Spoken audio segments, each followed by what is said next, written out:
کر لیا. تو اہل حدیث کا موقف یہ جو 3 طلاقوں کے بارے میں 100% غلط ہے. قرآن و سنت میں کہیں بھی نہیں ہے کہ اکٹھی 3 طلاقیں ایک ہوتی ہیں. میں بار بار اس مسئلے کو بتاتا ہوں. کل پھر میرے پاس ایک صاحب آ گئے, وہ 3 طلاقیں دے کے اہل حدیث سے فتویٰ لے کر آئے اور کہہ رہے ہیں وہ قرآن حدیث کی روشنی میں فتویٰ دیتے ہیں. میں نے کہا 100% غلط بات ہے. قرآن حدیث میں کہیں بھی نہیں ہے کہ اکٹھی 3 طلاقیں ایک ہوتی ہیں. وہ کہتے ہیں وہ مسلم کی حدیث ہے کہ نبی کے دور میں 3 طلاقیں ایک سمجھی جاتی تھی. میں نے کہا بالکل ویسی حدیث ہے کہ نبی کے دور میں متع حلال سمجھا جاتا تھا. تو جو اس کا جواب ہے اس کا بھی وہی جواب ہے.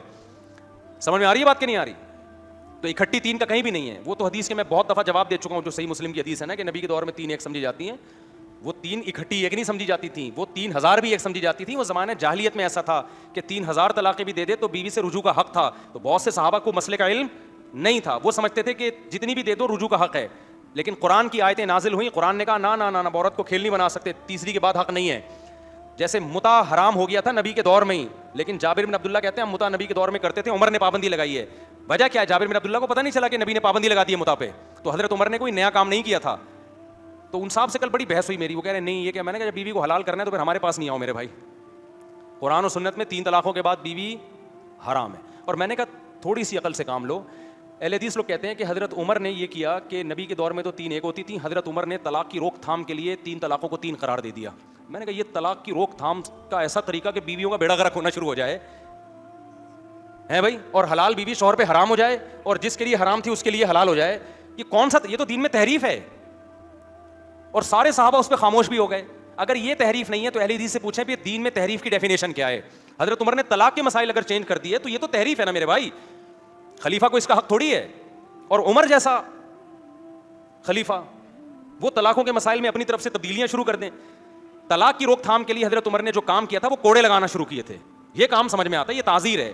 تو گورنمنٹ تعزیری قانون تو بنا سکتی ہے, حلال کو حرام یا حرام کو حلال نہیں کر سکتی. تو اہل حدیث کا موقف 3 طلاق کے بارے میں کل عدم ہے. میں بار بار کہہ رہا ہوں, اگر کسی نے اہل حدیث کے فتوے پہ بیوی کو لا کے رکھ لیا, بیوی حلال نہیں ہوگی, زنا کا گناہ ملے گا, اور زنا پہ حلال کا لیبل مت لگایا کرو. سمجھتے ہو کہ نہیں سمجھتے؟ اور یہ کوئی ثبوت ہی نہیں ملتا. یہ تو ابن تیمیہ نے 7ویں صدی میں شروع کیا تھا, اہل حدیثوں کو وہاں سے مل گیا, انہوں نے لے کے پبلک میں شائع کر دیا. اور پھر وہ سعودیہ کے ایک آدھ مفتی نے فتویٰ دے دیا, تو چونکہ وہ سرکاری مفتی تھے تو ان کا فتویٰ چل گیا. سعودیہ کے بھی اکثر مفتی اس کے خلاف ہیں, ان کا تو رسالہ ہے انٹرنیٹ پہ پڑا ہوا ہے, انہوں نے بہت سخت اس پہ لکھا ہے کہ نہیں ہوگی, وہ 3 طلاقیں 3 ہی ہوتی ہیں. انہوں نے کہا وہیں کے علماء اس کے خلاف ہیں, لیکن چونکہ وہ گورنمنٹ میں نہیں ہے تو فتویٰ عام طور پر آفیشلی وہی چلتا ہے جو وہ علماء جو گورنمنٹ میں ہوتے ہیں, تو وہ پھیل گیا وہاں پہ. ورنہ یہ تو قرآن و سنت کے بالکل خلاف ہے بھائی. زبانوں پہ قابو پایا کرو. اور پھر میں عورتوں کو بھی کہتا ہوں, تمہارا میاں کہیں سے فتویٰ لے کر آ گیا نا تو حلال نہیں ہو جاؤ گی اس کے لیے, اس کو پھاڑ کے پھینک دیا کرو, بولو یہ فتوے کسی اور کو دکھاؤ. بہت جھوٹ بولتے ہیں اہل حدیث اس مسئلے میں کہ نا قرآن میں بھی ہے حدیث میں, بکواس کرتے ہیں بالکل. نہ قرآن میں ہے نہ حدیث میں ہے, نہ کسی صحابی کا قول ہے. جھوٹ اتنی ڈھٹائی سے بولو نا کہ اگلا اس کو سچ سمجھنا شروع کر دے. اتنی ڈھٹائی سے جھوٹ بولتے ہیں کہ حدیثوں میں آتا ہے, حدیثوں. ٹی وی پہ بھی ان کے کلپ موجود ہیں. ایک اہل حدیث مولوی صاحب ٹی وی پہ بیان دے رہے ہیں کہ نبی کے دور میں صحیح مسلم کی حدیث ہے کہ اکٹھی 3 طلاقیں ایک سمجھی جاتی تھی. میں نے کہا یار مجھے بٹھا دے اس کے سامنے, میں بولوں گا تو نے یہ جو حدیث پڑھی ہے نا, قیامت تک ٹائم ہے کہ کوئی ایک ایسی حدیث نکال کے دکھا دو جس میں ہوتا ہے کہ اکٹھی 3 طلاقیں. یہ اکٹھی کا لفظ کہاں سے بڑھایا ہے؟ تو یار تم تحریف کر رہے ہو ترجمہ میں, تمہیں شرم نہیں آ رہی؟ طلاق کے مسائل میں ان لوگوں کے حوالے ہم کرتے ہیں ان مسائل کو.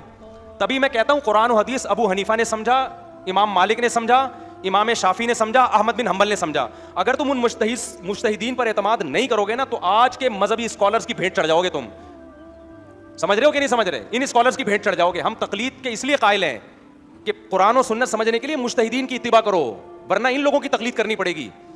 سمجھتا ہے کہ نہیں سمجھتا؟ ابھی میں پنجاب میں گیا, وہاں ایک 3 طلاقیں دی ہوئی تھی کسی نے, اس کا انتقال ہو گیا تو مجھے بتایا وہاں عالم نے جنازہ پڑھنے سے انکار کر دیا اس کا. میں نے خاندانی کام کیا. ان مولانا صاحب نے کیا کیا کہ اس نے 3 طلاقیں دے کے بیوی کو رکھا ہوا تھا, اہل حدیث سے فتویٰ لے کے بائیکاٹ کیا, میں اس کا جنازہ نہیں پڑھاؤں گا. میں نے کہا غیرت مند مولوی ہے, ٹھیک ہے نا, کیا ہے غیرت مند مولوی؟ بات تھوڑی ہے یار, جب چاہو حلال کو حرام کر دو, جب چاہو حرام کو حلال کر دو.